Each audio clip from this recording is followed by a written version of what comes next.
Hello friends, welcome back to our YouTube channel Mahi classes. आज हम लोग पढ़ने वाले क्लास 10th का ज्योग्राफी का चैप्टर नंबर फर्स्ट जो है रिसोर्स एंड डेवलपमेंट। रिसोर्स करके आपने बहुत सारी चीजें पढ़ी हैं क्लास 8 7th में ऐसे, लेकिन ये जो चैप्टर है इसमें सारी चीजें आ जाएंगी। क्लास 7 8 का मिक्स करके बताया गया, ज्यादा हार्ड नहीं है। जो आप पढ़ चुके हो वही है, बस एक साथ कलेक्ट करके दिखा दिया गया है।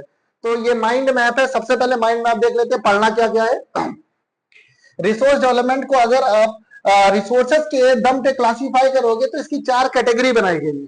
पहली कैटेगरी जहां से ओरिजिनेट होता है रिसोर्सेस, उसके 2 पार्ट्स हैं, एक बायोटिक हो गया, एक अबायोटिक। बायोटिक समझना बिल्कुल सिंपल है, ऐसी चीज जो नेचुरल हो, लिविंग हो, उसको बायोटिक कहते हैं। जैसे पेड़ है ना, नेचुरल तो है, भगवान ने बनाया है, कि कोई इंसान बना देता जाके। बायोटिक की बात करेंगे तो ऐसी चीजें जो भगवान ने बनाई है, जैसे नेचुरल हो जो, और उनके पास लाइफ हो, जैसे पेड़ हो गया, है ना। अच्छा बताओ, पहाड़ बायोटिक है कि अबायोटिक है? तो आप बोलोगे कि नेचुरल तो है लेकिन लिविंग तो नहीं है, जिंदा तो नहीं है वो, तो उसके पास सांसें नहीं है, तो वो नॉन लिविंग चला गया, तो अबायोटिक हो गया। पहाड़ आ गया अबायोटिक में। और अगर आप शेर, जानवर, कुत्ता, कोनो, बिलार इनकी बात करोगे तो वो बायोटिक हो गया। नेचुरल और लिविंग हो तो बायोटिक है, और नेचुरल और नॉन लिविंग हो तो अबायोटिक है। इसकी डेफिनेशन आगे हम लोग देखेंगे, अभी तो हम लोग माइंड मैप पे चल रहे हैं। एग्जॉस्टिबिलिटी के हिसाब से, मतलब खत्म होने के बेसिस पे, अगर एग्जॉस्टिबिलिटी मतलब होता है खत्म होना, खत्म होने की बेसिस में बात करेंगे तो 2 टाइप के हैं। एक तो होता है रिन्यूएबल, जिसको आप वापस से ला सकते हो, और एक होता है नॉन रिन्यूएबल। जैसे अब पानी है, आप पानी जो नहाते हो, वापस से एक ऐसा समय आएगा वापस से पानी आपके पास आ जाएगा, है ना। रिसाइकल होके, वो इवापोरेट होके कंडेंसेट होगा, सब वापस आ जाएगा आपके पास। लेकिन आप जो पेट्रोल यूज करते हो, एक बार टंकी भरवा लिया तो धुआं बन के उड़ेगा, वापस से पेट्रोल नहीं आ सकता, तो वो नॉन रिन्यूएबल है। तो ऐसे इस कैटेगरी में 2 टाइप है, एक है रिन्यूएबल और एक है नॉन रिन्यूएबल।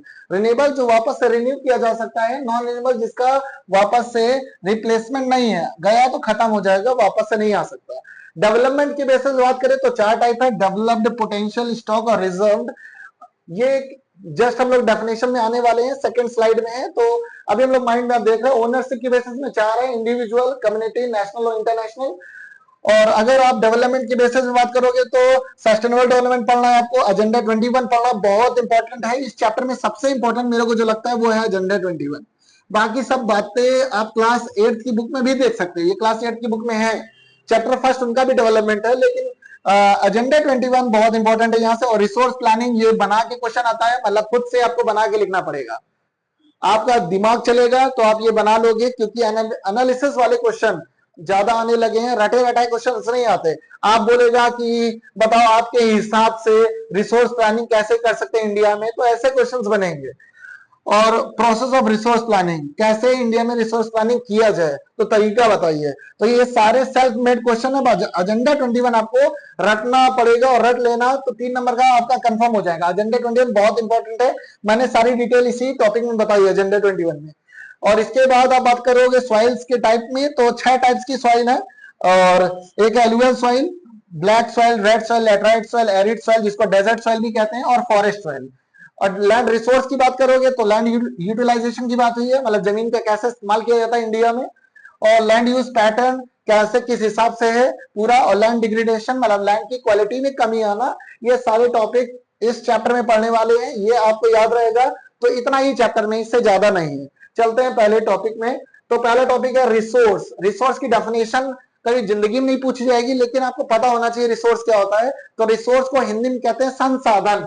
तो ऐसी कोई चीज जो आपके लिए यूज में आ जाए तो रिसोर्स है ना। इस बोतल में पानी है, इस बोतल में पानी है तो हमारे यूज का है, हम जिंदा रह पा रहे हैं, इससे हम नहा धो सकते हैं, कपड़े धो सकते हैं, तो हमारे जरूरतों को पूरा कर रहा है कौन? पानी। और इसके बिना नहीं जी सकते, क्योंकि ये क्या बन गया हमारे लिए? एक रिसोर्स बन गया। रिसोर्स हट जाएगा, जिंदगी जीना कठिन हो जाएगा। तो ऐसी कोई चीज जो आपकी जरूरत को पूरा कर रही हो, आपके पहुंच में हो, और इकोनॉमिकली मतलब पैसे से आप खरीद सकते हो, उसको हम लोग रिसोर्स कहते हैं। सिंपल सी बात, यही बात यहाँ लिखी है।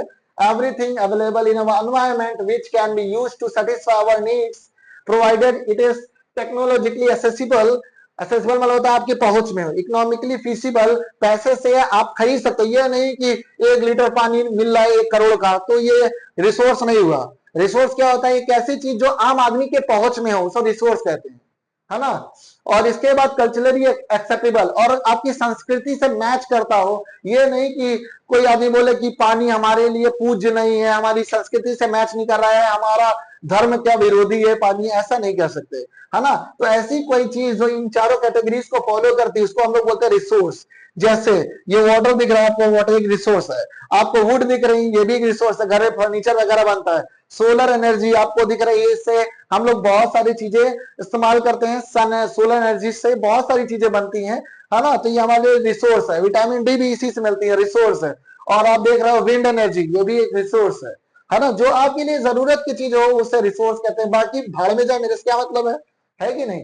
अच्छा अब आ जाओ, ओरिजिन के बेसिस में बताया था बायोटिक और अबायोटिक। बायोटिक वो रिसोर्सेज होते हैं जिनके पास लाइफ है, जिनके पास लाइफ है और भगवान से डायरेक्ट कनेक्टेड है, मतलब नेचुरल है, उसको बायोटिक कहते हैं। जैसे फ्लोरा, फ्लोरा मतलब होता है वेजिटेशन, कोई भी पेड़ पौधा, पौधा कोई भी आएगा उसको हम लोग फ्लोरा कहते हैं। फौना मतलब क्या होता है? फौना मतलब होता है वाइल्ड लाइफ, कोई भी जीव जंतु, कुत्ता बिलार आएगा उसको फौना कहते हैं। आप ज्योग्राफी में दो वर्ड याद रखो, फौना मतलब होता है वाइल्ड लाइफ, फ्लोरा मतलब होता है वेजिटेशन, पेड़ पौधे। तो पेड़ पौधे के लिए वर्ड आता है फ्लोरा और जानवरों के लिए वर्ड आता है फौना, ठीक है। तो फ्लोरा और फौना ये किसमें आता है? बायोटिक में। दोनों के पास लाइफ है और दोनों नेचुरल है। अब बायोटिक की बात करोगे तो इनके पास लाइफ नहीं है लेकिन नेचुरल है। जैसे अपने घर के बाहर निकलो तो आपको क्या क्या दिखेगा? आपको पहाड़ तो दिखेगा नहीं, पुल दिखेगा। पता पुल आप बायोटिक है कि बायोटिक है? तो आप बोलोगे पुल या नेचुरल तो है नहीं, तो ये दोनों में नहीं आता। बात खत्म करो। पंखा बताओ बायोटिक है कि बायोटिक है? पंखा किसी में नहीं आता क्योंकि नेचुरल ही नहीं है। नेचुरल का होना जरूरी है, नेचुरल का होना जरूरी है। नेचुरल होगा तभी आप बना सकते हो बायोटिक है कि बायोटिक। नेचुरल में लाइफ जोड़ दो तो बायोटिक हो गया। नेचुरल में नॉन, जिसके पास लाइफ ना हो, नॉन लिविंग थिंग्स, वो अबायोटिक हो जाएगा। नेचुरल होना जरूरी है ना। जैसे ये बताओ स्टाइलस जो पेन है, बायोटिक है कि अबायोटिक है? कोई नहीं है, ये नेचुरल ही नहीं। पहली बात नेचुरल होना कंपलसरी है। अगर नेचुरल होगा और लाइफ होगी तो वो होगा बायोटिक। नेचुरल होगा और नॉन लिविंग होगा तो क्या हो जाएगा? अबायोटिक। दोनों में नेचुरल होना कंपलसरी है। बोर्ड दोनों नहीं है। पहाड़ अबायोटिक है, लाइफ नहीं है। नदी अबायोटिक है, नेचुरल है लेकिन लाइफ नहीं है। सिंपल सी बात। अब ये ज्यादा हार्ड नहीं है, ये एमसीक्यूज में आ जाएगा ज्यादा से ज्यादा, और कहीं इसकी औकात नहीं है सेट होने की। रिन्यूएबल की बात करोगे, ऐसे रिसोर्स है जिसको आप वापस से यूज कर सकते हो लेकिन थोड़ा टाइम लगेगा, है ना। जैसे आपने एक बाल्टी जो पानी नहाया वो बह के नाली में गया, फिर सीवर में गया, फिर थोड़े समय बाद नदियों में मिला दिया जाएगा, नदियों में इवेपोरेट होगा, बाकी समुद्र में चला जाएगा, इवेपोरेट होगा, इवेपोरेट होके आपके घर के छत में बरस जाएगा या जमीन में बरस जाएगा, सूख जाएगा, वापस से नीचे चला गया अंडरग्राउंड में। फिर आप समरसेबल से बटन ऑन करके भड़बड़ा के निकाल लोगे, टंकी भर गया, फिर नहा लोगे, तो वापस से रिन्यू हो गया। जो आपने पानी पिया या जो आपने पानी नहाया वो एक समय के बाद आपके पास वापस से आ गया, तो इसको हम लोग बोलते हैं रिन्यूएबल रिसोर्स, है ना। तो ये सारे रिन्यूएबल रिसोर्स है जिनका आप वापस से इस्तेमाल कर सकते हो। लेकिन कुछ ऐसे रिसोर्सेज हैं जिनका आप वापस से इस्तेमाल नहीं कर सकते, जैसे पेट्रोल, कोयला, जिसे इलेक्ट्रिसिटी चल रही है ना। एक समय आएगा जब कोयला मिलेगा नहीं, तब इलेक्ट्रिसिटी ना रहेगी, ना गाड़ियां चलेंगी, ना फॉसिल फ्यूल रहेगा। फॉसिल फ्यूल में ढेर सारी चीजें आ जाती है ना, पेट्रोलियम प्रोडक्ट के अंदर में सब आता है। तो जहां पर जाना हो, फॉसिल फ्यूल अगर बचाना है तो आप एक काम कर सकते हो, जो इंडिविजुअल गाड़ियां होती है ना, जो बाइक से हूं करके निकल लेते हैं, ज्यादा से ज्यादा पब्लिक बसेस यूज करें। एक बस में लद जाते हैं ना 70-80 या 40 लोग, तो वो अच्छा है कि एक बस चल रही है, कम से कम जो पेट्रोल वगैरह इस्तेमाल हो रहा है तो 40 लोग बैठ के तो जा रहे हैं, वही 40 लोग अलग अलग बाइक से जाएंगे तो अलग अलग तेल डलवाएंगे तो ज्यादा नुकसान होगा। तो पब्लिक बसेस इस्तेमाल करे, ट्रेन का इस्तेमाल करे, ताकि एक चीज में ढेर सारे लोग सवार होकर जा सके। अब सबका अलग अलग होगा तो दिक्कतें होंगी। देख लो दिल्ली में सबके पास अलग अलग कार है, पर्सनल कार है सबके पास, है ना, ऑड इवन करके चलते हैं वहां पर। तो देख लो दिक्कतें कितनी, पोल्यूशन लेवल पे दिल्ली टॉप पे आता है। क्यों? क्योंकि सबके पास इंडिविजुअल कार है, सब अपना धुआं निकाल रहे हैं पिछवाड़े से, तो दिक्कत तो होगी ना। तो इसका इस्तेमाल आप कम से कम करें, ज्यादा बेहतर है। लेकिन कोई मानता ही नहीं है, तो मानेगा नहीं तो हमारा तो काम बताना है ना, मानो मेरे से क्या मतलब है ना। स्टेटस ऑफ डेवलपमेंट, डेवलपमेंट के हिसाब से देखा जाए तो 4 कैटेगरीज हैं। ऐसे रिसोर्स जो पूरी तरह से डेवलप्ड हो चुके हैं, जिनका हम बाखूबी इस्तेमाल कर रहे हैं, जैसे कोयला, कोयले का इस्तेमाल करो, आप बिजली बनाओ, कोयले से धड़ाधड़ चल रहा है कोयला, है ना। कोयला किसमें आता है? डेवलप्ड रिसोर्स में आता है। एक ऐसा समय आएगा 2050 तक की ना कोयला मिलेगा, ना आप ट्रेन में लदा हुआ कोयला पाओगे, ना इलेक्ट्रिसिटी बन पाएगी, और कोयले का इस्तेमाल लगभग खत्म हो जाएगा। और कोयले में काम करने वालों को एक बीमारी हो जाती है जिसको ब्लैक लंग्स डिसीज कहते हैं। ये कोयला, कभी हाथ से कोयला टच करना, सब जगह काला काला लग जाएगा, और धुलने पर भी नहीं जाएगा, उसको साबुन से रगड़ के साफ करना पड़ता है। कोयला बहुत काला होता है ना। तो बेचारे देखो जो कोल माइंस खदान में काम करते हैं उनकी हालत कैसी होती होगी। तो वो सांस लेते हैं ना, तो ये कोल के पार्टिकल्स उनके अंदर चले जाते हैं, तो उनकी लंग्स में फंस जाते हैं वही पार्टिकल्स, तो उन्हीं बीमारी हो जाती है। उसी बीमारी को कहते हैं ब्लैक लंग्स डिसीज। तो डेवलप्ड रिसोर्स में कोयला आता है, इसको याद रखना। बहुत बखूबी इस्तेमाल कर रहे हैं हम लोग, बहुत अच्छा खुश हैं जिंदगी से अपनी, क्योंकि कोयला अभी बिजली आ रही है, कोयले के दम पे आ रही है। एक ऐसा समय आएगा जब हाइड्रो इलेक्ट्रिसिटी आएगी, इतना पावर नहीं मिल पाएगा, है ना। तो अभी तो हाइड्रो इलेक्ट्रिसिटी डेवलप्ड नहीं है, तो कोयले पर निर्भर है। बोलो कोयला बाबा की जय हो। अच्छा, पोटेंशियल में आओगे तो पोटेंशियल ऐसा रिसोर्स होता है जो हमारे पास ज्यादा अवेलेबल है लेकिन हम लोग यूज नहीं कर पा रहे हैं। जैसे इंडिया एक ट्रॉपिकल कंट्री है, इंडिया में तगड़ी धूप पड़ती है। आप देखोगे कम से कम साउथ इंडिया, कौनो आदमी देखोगे उसका ओठ भी काला होगा, इतनी धूप पड़ती है। लड़की भी काला, लड़का भी काला, लड़की का ओठ भी काला। अब नॉर्थ इंडिया में इतना नहीं देखोगे, लेकिन फिर भी यूपी बिहार में बहुत तगड़ी गर्मी पड़ती है। तो विंड एनर्जी भी है, कोस्टल एरियाज भी इंडिया के पास लगभग 7,516 किलोमीटर की कोस्टल लाइन है। अब बताओ समुद्र किनारे कितनी भयंकर हवा चलती है। जब हवा चलती है ना, तो बना लो उससे ना एनर्जी, लेकिन हमारे पास इतना अभी टेक्नोलॉजी नहीं है, डेवलप्ड नहीं था।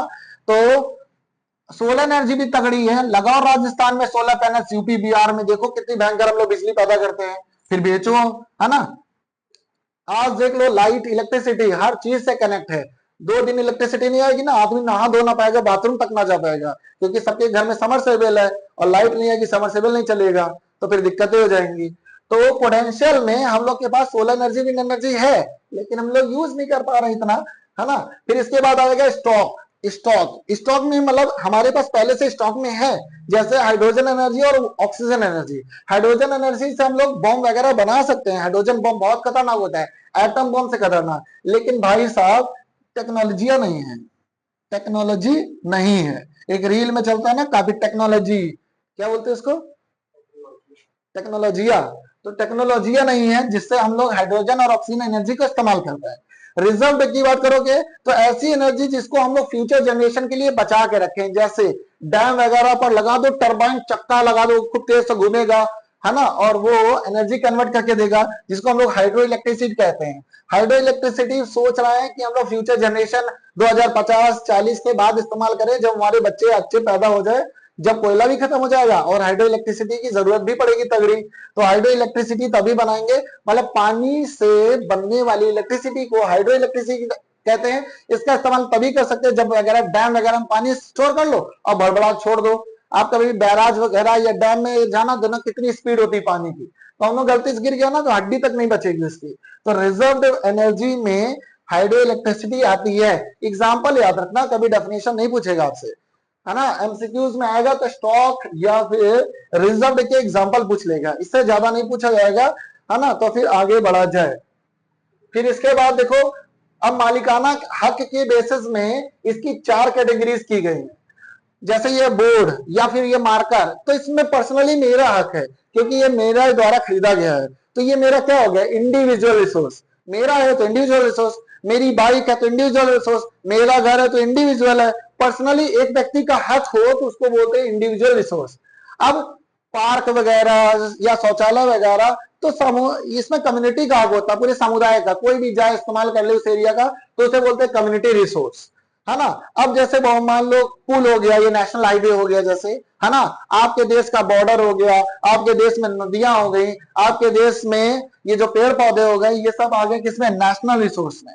अगर इंटरनेशनल की बात करोगे तो ऐसे मामले जो पूरा कंट्री यूज कर सकता है, जैसे एयर, भाई हवा के किसके ऊपर हक है, इधर से बह के पाकिस्तान से बह के हिंदुस्तान में आ जाएगी। तो और नॉटिकल माइंस की बात करोगे, ये एनसीईआरटी में दिया है नॉटिकल माइंस, है ना। तो इसके बारे में बताता हूं, पहले एक बार ये डेफिनेशन पढ़ लेते हैं। Resource owned privately by individual, ऐसा रिसोर्स जिस पर एक व्यक्ति का हक है, ऐसा रिसोर्स जिसपे समुदाय का एक है, जैसे पब्लिक पार्क हो गए, प्ले ग्राउंड हो गए, पिकनिक स्पॉट हो गए, कोनो आदमी इधर उधर का जो गली मोहल्ले का जा सकता है, आराम से एंजॉय करे।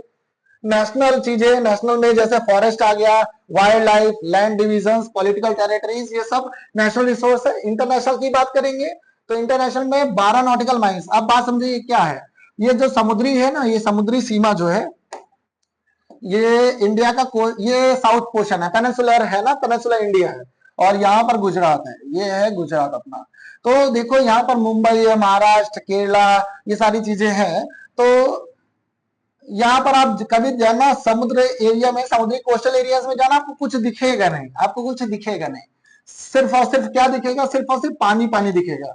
आज तू है पानी पानी पानी पानी, सब जगह पानी पानी दिखेगा। तो भाई पानी की भी एक तो लिमिट होगी, कहां तक इंडिया की नेवी जा सकती है या इंडिया का कोस्ट गार्ड जा सकता है। तो इंटरनेशनल मैटर्स में आप बात करोगे तो इंडिया की जो बाउंड्री है ना, वो 12 नॉटिकल माइल्स तक है, 12 नॉटिकल माइल्स। अब कहोगे यार भैया नॉटिकल माइल्स हमको समझ नहीं आता क्या चीज होती है।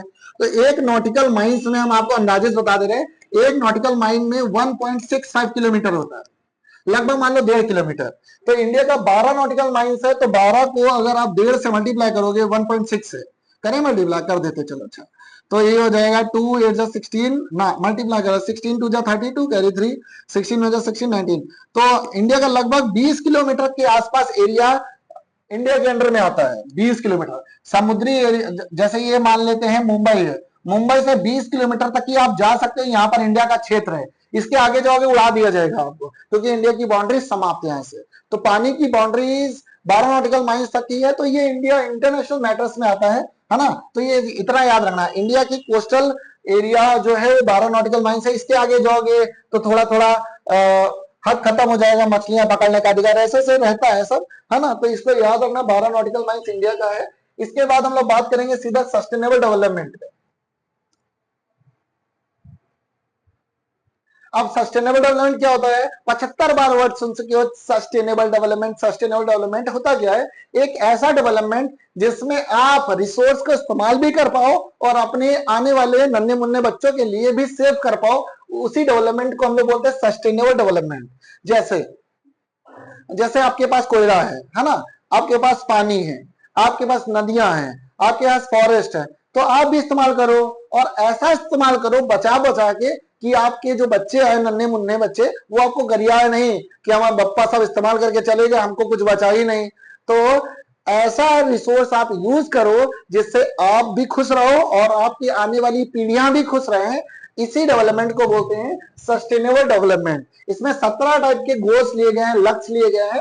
17 टाइप के गोल्स, ये कंप्यूटर वगैरह जो एआई वगैरह लेता है ना, उसमें ये 17 गोल्स बताए जाते हैं। इसके बाद एक एजेंडा आएगा, उसको हम लोग बोलते हैं एजेंडा 21। अब ये नाम कैसे पड़ा एजेंडा 21, तो डिफरेंट कंट्रीज, लगभग 100 से ज्यादा कंट्रीज के हेड एक जगह पर शामिल हुए। उस जगह का नाम था ब्राजील। ब्राजील के city Rio de Janeiro. Olympic हुआ था 2020 वाला शायद, है ना। ब्राजील की एक सिटी है, उस सिटी का नाम है रियो डी जेनेरियो, ये एक सिटी है। इसी सिटी में लगभग 100 से ज्यादा कंट्रीज शामिल हुई थी, और उन्होंने 21 मतलब 21 एम्स लिए थे, गोल्स लिए थे, लक्ष्य लिए थे कि ये करना है। मतलब 21 मामले पर साइन किया था कि ये करना है, ग्लोबल वार्मिंग नहीं बढ़ानी है, जंगल नहीं काटना, ये सब 21 एम्स लिए थे। तो इसीलिए पड़ गया इसका नाम एजेंडा 21। कितने कंट्रीज शामिल थे, 100 से ज्यादा। कब लिया गया था, 1992 में, है ना। और कौन कौन शामिल था इसका कोई मेरे पास वो नहीं है डेटा कि कितने कंट्रीज थे, बस इतना पता है कि 100 से ज्यादा कंट्रीज थी। और जगह का नाम था रियो डी जेनेरियो। कहां पर था, ब्राजील में। किससे रिलेटेड मामले थे, ये सब के सब एनवायरमेंटल से रिलेटेड मामले थे। एनवायरमेंट, ग्लोबल वार्मिंग ना हो, ज्यादा गर्मी ना हो, ज्यादा ठंडा ना हो, आइलैंड सुरक्षित रहे, ये सारे मामले थे ऐसे, है ना। तो इसी पे एजेंडा 21 है, और मैंने पूरा नोट शेयर कर दिया। किसने लिया था, यूनाइटेड नेशन की तरफ से था ये पूरा, है ना। और ग्लोबल सस्टेनेबल डेवलपमेंट को अचीव करना इनका मेन मकसद था, और सारी डिटेल्स लिखी है, आप इसको पढ़ लेना। ये 3 नंबर का क्वेश्चन यहाँ से छाप सकते हैं, 3 मार्क्स का क्वेश्चन बनता है यहाँ से, 3 मार्क्स का क्वेश्चन बनता है यहाँ से। आप कायदे से इसको पढ़ लेना, ये बहुत इंपॉर्टेंट है ना। जितना था मैंने बता दिया। इसके बाद रिसोर्स प्लानिंग की बात करोगे, इंडिया में ढेर सारे रिसोर्सेज है भैया। क्या क्या रिसोर्सेज हैं, आप ऊपर चले जाओ, नॉर्थ में बर्फ ही बर्फ मिलेगी, कल्चर मिलेगा आपको, कश्मीरी सॉल मिलेगा, है ना, यार्ड मिलेगा, बहुत सारी चीजें भैया नॉर्थ में है। यूपी में आ जाओ, यूपी में गन्ना मिलेगा, अलुवियल सॉइल मिलेगी, बहुत बनारस चले जाओ, बनारसी साड़ी मिलेगी, बहुत चीजें मिलेंगी। अब झारखंड चले जाओ, छत्तीसगढ़, तो वहां रिसोर्सेस मिलेंगे, आयरन ओर, कॉपर ओर, पता नहीं क्या क्या। अगर आप राजस्थान चले जाओ तो वहां पर चांदी और सैंडस्टोन, मार्बल, बहुत सारी चीजें भरी हैं। तो हर जगह पर अपना एक पर्टिकुलर एरिया है जहां पर कुछ चीजें मिल सकती हैं। तो इंडिया में ढेर सारे रिसोर्सेज हैं, लेकिन उनको हम डेवलप्ड कैसे करें और ऐसा यूज करें कि पूरी कंट्री इस्तेमाल कर ले, इसी को बोलते हैं रिसोर्स प्लानिंग। जैसे सबसे ज्यादा पानी कहाँ पाया जाता है, तो सबसे ज्यादा पानी मिलता है भैया हमें मेघालय में, मेघालय मिलता है। सबसे ज्यादा पानी कम कहां पे है, तो राजस्थान में। तो मेघालय का पानी उठाना ना राजस्थान में, सिंपल सी बात है। सबसे ज्यादा जंगल कहाँ है, मध्य प्रदेश में। सबसे कम जंगल कहाँ है, राजस्थान में। तो फेंको ना उठा के राजस्थान में, इसी को बोलते हैं रिसोर्स प्लानिंग। सबसे ज्यादा आयरन ओर कहाँ पे, लोहा कहाँ पाया जाता है, लोहा के अयस्क कहाँ पे है, झारखंड में। तो फिर जहां नहीं है वहां पर यूज करो। तो हमारे घर में जो लोहा आ रहा है, ये देखो, ये स्टील की बोतल है ना, तो इसमें 90% लोहा है। ये लोहा कहाँ से आया, तो झारखंड की ओर से आया। तो भैया झारखंड से हम लोगों ने निकाला ना, यूपी तक पहुंचा दिया, हम लोग यूज कर पा रहे हैं। तो जहां पर नहीं है वहां पर पहुंचा दो, जहां पर है वहां से डिस्ट्रीब्यूट कर दो, है ना। तो इसी को बोलते हैं रिसोर्स को प्लान करके यूज करना, ताकि पूरा कंट्री डेवलप्ड हो पाए। इसी को बोलते हैं रिसोर्स प्लानिंग, है ना। अब कैसे करें, सबसे पहली बात तो हमको पहचानना होगा कि कहां पर कौन सा रिसोर्स पाया जाता है। आइडेंटिफिकेशन और क्वांटिफिकेशन रिसोर्स का करना पड़ेगा।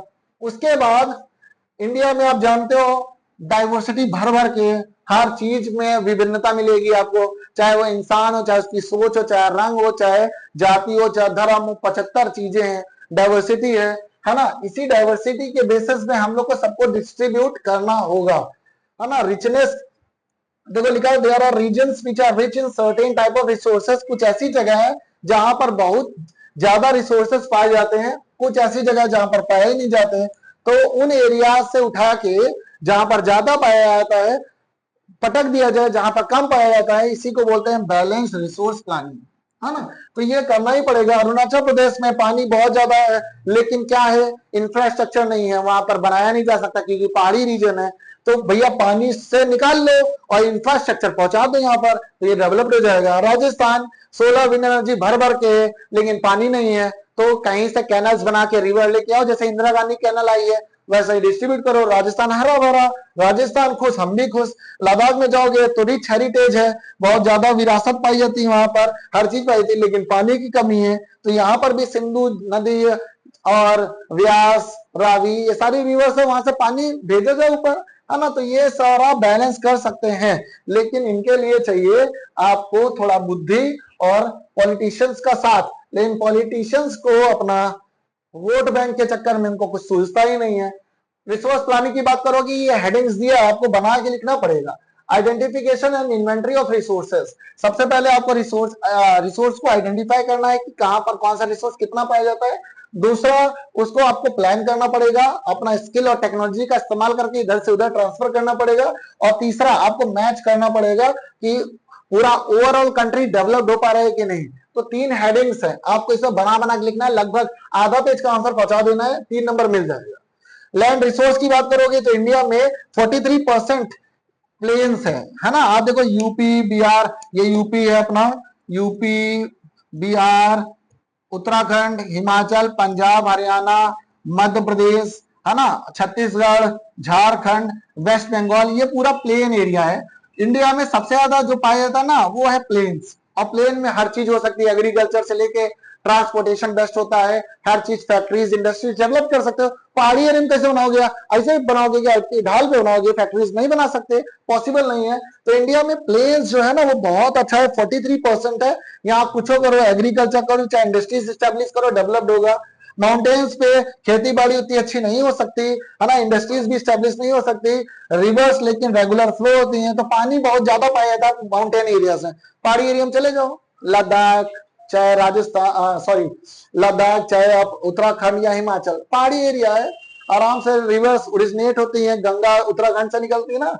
ऐसे प्लेटोज की बात करोगे तो 27% प्लेटोज है। प्लेटोज जानते हो क्या होता है, अगर आप पहाड़ को थोड़ा सा चिपटा कर दो तो उसको बोलते हैं प्लेटूज, और हिंदी में बोलते हैं पठार।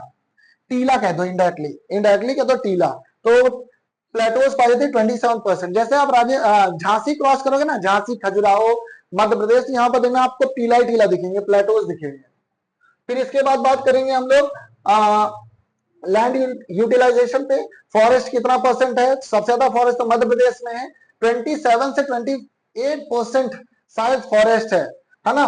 और इसके बाद कुछ ऐसी एरियाज हैं जहां पर खेती बाड़ी नहीं की जा सकती, उसको हम लोग बोलते हैं फैलो लैंड। ऐसी जमीन का टुकड़ा जहां पर खेती बाड़ी नहीं होती है उसको कहते हैं फैलो लैंड। और ऐसी एरिया जहां पर खेती बाड़ी हम लोग कर सकते हैं उसे बोलते हैं नेट सोन एरिया। यहां से न्यूमेरिकल बन जाते हैं, area sown more than once in agriculture year plus net sown area is known as gross area. एक ऐसी एरिया जहां पर एक साल में आप एक से ज्यादा कोई फसल बो पाते हो। यूपी बिहार में देख लो, सबसे ज्यादा क्या हुआ था? गेहूं, फिर उसके बाद गोभी पे आ जाते हैं। कुछ हो ये तो चावल बो देते हैं, एक साल में 2-3 फसलें निकाल लेते हैं, तो उसको बोलते हैं नेट सोन एरिया, है ना। फैलो लैंड ऐसा जमीन का टुकड़ा जहां पर खेती बाड़ी नहीं होती है। और उसके बाद कुछ ऐसी जगह जहां पर चारागाह बर्सिंग वगैरह होती है। चारागाह समझते हो ना, जहां पर पशु चरने जाते हैं, है ना। ग्रेजिंग मतलब होता है चरना, और पास्चर्स मतलब होता है चारागाह। ये देखो बर्सिंग है ना, ये दोनों गाय नहीं दिख रही है लेकिन है तो बरसिंग ही। अब आते हैं लैंड डिग्रेडेशन में।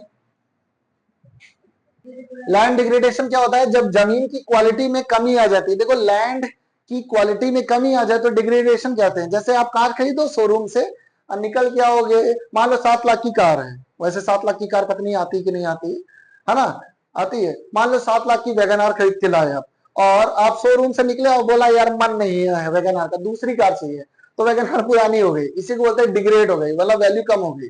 7 लाख की कार थी 5 या 6 लाख में जाएगी, 1-1.5 लाख आपका उड़ा देगा।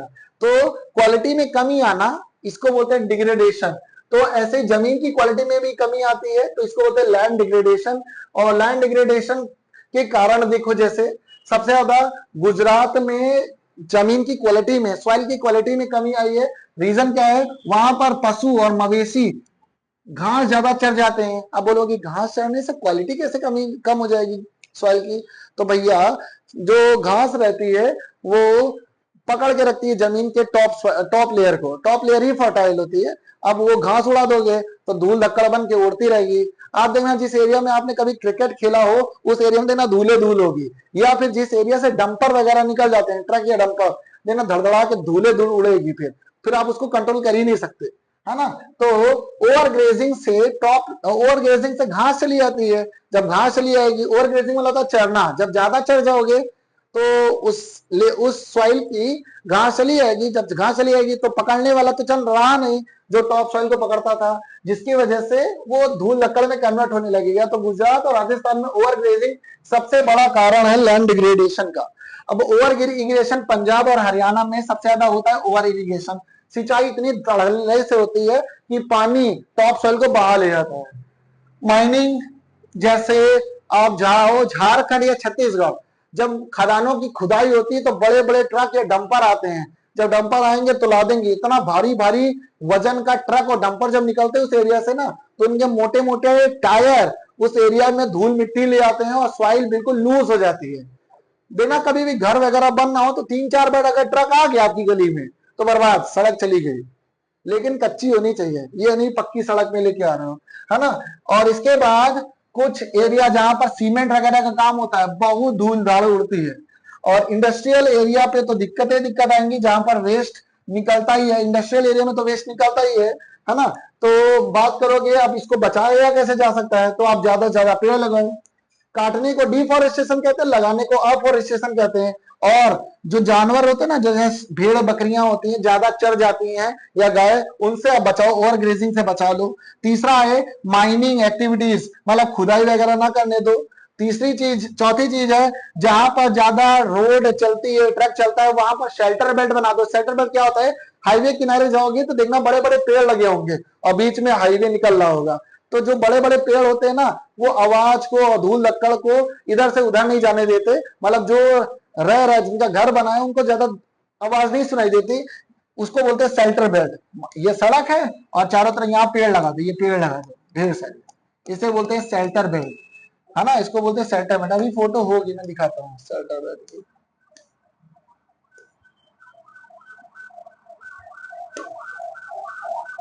ये देखो, ये रोड है, अगल बगल पेड़ लगे हैं, ये शेल्टर बेल्ट बोलते हैं।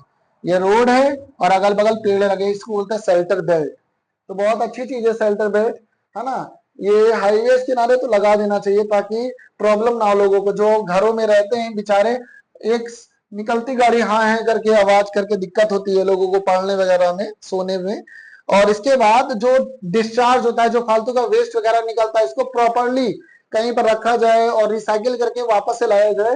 तो ये भी होना चाहिए ताकि ये सबसे बचा जाए, लैंड की क्वालिटी में कमी ना है ना। कोई भी नाला वगैरह गंदा आइटम बाहर निकालो और लोग मिट्टी में डाल देते हैं, मिट्टी तो खराब होगी, केमिकल्स वगैरह से मिट्टी खराब हो ही जाती है। इंडिया में सॉइल्स की बात करोगे तो 6 टाइप्स का डिवीजन है। एलुवियल सॉइल, आप देख रहे हो ये वाली एलुवियल सॉइल है, जहां पर ये कलर मैं कर रहा हूँ, ये एलुवियल सॉइल है ना। कहाँ कहाँ पाई जाती है, जहां जहां पाई जाती है वहां मैं कलर कर दे रहा हूँ, ये एलुवियल सॉइल है। ब्लैक सॉइल पाई जाती है कहां पर, तो ब्लैक सॉइल पाई जाती है इस एरिया में, जहां मैं काला कलर कर रहा हूँ वो ब्लैक सॉइल पाई जाती है। मतलब बोले तो महाराष्ट्र और गुजरात में ब्लैक सॉइल पाई जाती है। रेड सॉइल जहां पर रेड रेड दिख रहा है वो आपको रेड सॉइल दिख रही होगी। लेटराइट सॉइल सिर्फ पाई जाती है जहां पर ब्लू कलर में करूंगा, वो है आपका लेटराइट सॉइल। ये ब्लू कलर जहां मैंने किया, ये मतलब केरला रीजन में, जहां पर केरला है, केरला वहां पर लेटराइट सॉइल पाई जाती है। माउंटेनियस सॉइल तो पहाड़ी एरिया में पाई जाएगी, जहां पर पहाड़ है। तो पहाड़ कहाँ पे, जम्मू कश्मीर, लद्दाख, उत्तराखंड, हिमाचल, अरुणाचल, सिक्किम, यहाँ पर पाई जाती है आपकी माउंटेन सॉइल, है ना, माउंटेनियस सॉइल। और डेजर्ट सॉइल से आप बहुत अच्छे से परिचित हो, आपको पता है डेजर्ट सॉइल, बालू वाली रेगिस्तान कहाँ होगा, जहां पर पीला कलर है लेकिन मैं कर रहा हूँ पर्पल कलर। ये है डेजर्ट सॉइल, राजस्थान एरिया में पाई जाती है भैया, बहुत भयंकर गर्मी पड़ती है। ये एरिया लगता है जैसलमेर अजमेर, है ना, बहुत खतरनाक गर्मी है इस एरिया में। फिर इसके बाद एलुवियल सॉइल के बारे में थोड़ी डिटेल्स, क्योंकि इससे क्वेश्चन बहुत ज्यादा पूछा जाता है। एलुवियल सॉइल को 2 पार्ट में डिवाइड किया गया। अगर पुरानी सॉइल है तो इसको बोलते हैं बांगड़, और नई सॉइल है तो इसको बोलते हैं खादड़। अच्छा बताओ कि कौन सी सॉइल फर्टाइल ज्यादा होगी, खादड़ या बांगड़? नई सॉइल तो फर्टाइल होगी, सिंपल सी बात है, नया नया आइटम हर चीज में हर सबको पसंद आ जाता है। तो नई सॉइल ज्यादा फर्टाइल होगी और पुरानी सॉइल कम फर्टाइल होगी। अच्छा, जैसे ये नदी बह रही, मान लेते गंगा बह रही है ना, तो इसके आसपास जो सॉइल पाई जाएगी, बताओ खादर होगी कि बांगड़ होगी? खादर होगी। क्यों?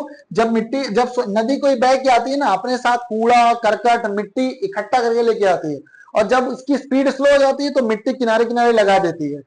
जब गंगा प्लेन्स में उतरती है ना, यूपी बिहार कानपुर से गुजरती है, तो मिट्टी किनारे किनारे लगा देती है। जब लगा देती है तो भैया बहुत मिट्टी बहुत फर्टाइल है, क्योंकि ये उत्तराखंड से बहा के लेके आ रही, जिसमें इसमें ढेर सारी इंप्योरिटीज है, कचड़ा है, फर्टिलिटी है, बहुत ज्यादा जमोट के लेके आ रही, इधर उधर से मिट्टी बहुत कचड़ा उठा के लेके आ रही, जो बहुत इंपॉर्टेंट है खेती बाड़ी के लिए। इसलिए जहां पर छोड़ देती है ना ये मिट्टी, उसे बोलते हैं, हम लोग बोलते हैं खादर सॉइल। ये बेस्ट है। लेकिन धीरे धीरे ये सॉइल पुरानी हो जाएगी, फिर नई इकट्ठा कर देगी आके, ये उधर लगी पुराने साइड, ये इधर चली जाएगी, नई सॉइल फिर आ जाएगी, तो ये बन जाएगी बांगड़, और नई वाली इकट्ठा हो गई है। तो बेस्ट सॉइल कौन सी है? Alluvial soil. एलुवियल में भी 2 टाइप होते हैं, एक होती है खादर और दूसरी होती है बांगड़। तो बेस्ट कौन सी है? खादर वाली बेस्ट है, बांगड़ वाली अच्छी है लेकिन खादर से अच्छी नहीं है ना। कहाँ पाई जाती है? ये नॉर्दर्न प्लेन्स में पाई जाती है। अब इसमें होता क्या क्या है, तो पोटैश मिनरल है, फॉस्फोरिक मिनरल है, लाइम, ये तीनों बहुत ज्यादा क्वालिटी में पाया जाता है। और क्या क्या उगाया जा सकता है, तो गन्ना उगाओ भैया, धान उगाओ, गेहूं उगाओ, अनाज उगाओ और दालें उगा लो। और ये यूपी बिहार भैया टनाटन है, इससे बहुत दाल चावल भात खाते हैं, बहुत इंजॉय करते हैं, क्योंकि इनके यहाँ क्या पाई जाती है? Alluvial soil. और एलुवियल सॉइल पाई जाएगी तो एंजॉय करो। एलुवियल सॉइल के बस टाइप्स याद रखना, 2 टाइप्स होते हैं, एक होता है खादर और दूसरी होती है बांगड़। अब आ जाता है ब्लैक सॉइल में। ब्लैक सॉइल, एक बार मैं महाराष्ट्र गया था तो वहां पर बारिश हो रही थी, और भैया इतना काला काला कीचड़ था, ऐसा लगता कोनो रंग घोर के, ऐसा लगता था बिल्ली की पॉटी है, क्योंकि काली काली पॉटी बिल्ली की भी होती है।